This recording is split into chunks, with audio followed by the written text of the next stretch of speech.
2018 से पीएसआई हमारे साथ जुड़ा, तो फैमिली प्लानिंग की जो सर्विसेज हैं वो बहुत ज़्यादा स्ट्रेंथेंड हुई। हमने चीज़ों को बहुत ज़्यादा सिस्टमैटिकली करना शुरू किया। पहले हम सिर्फ ओपीडी में डील करते थे, वी डोंट हैव आशाज। जब हमारी आशा आई तो हमने उन आशा के पर्टिकुलर एरिया में they started doing work with in family planning also.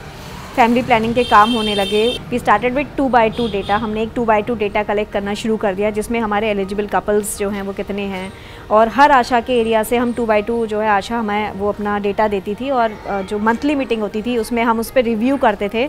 और उस मीटिंग में रिव्यू से हमें ये भी पता चलता था कि किस एरिया में अच्छा काम हो रहा है और किस एरिया में हमें जो है वो ज़्यादा काम करने की ज़रूरत है।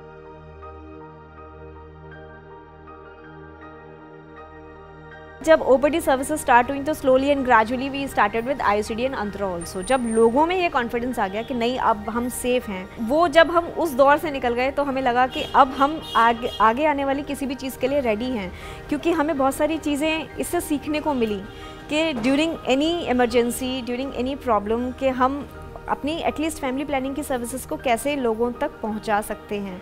तो बहुत सारी चीज़ें हमें सीखने को मिली। हमें स्टॉक हमारे पास होना चाहिए, हमें आइडिया है 2x2 से कि हमें कितना स्टॉक किसको देना है, अवेलेबिलिटी हमारे पास कितनी होनी चाहिए।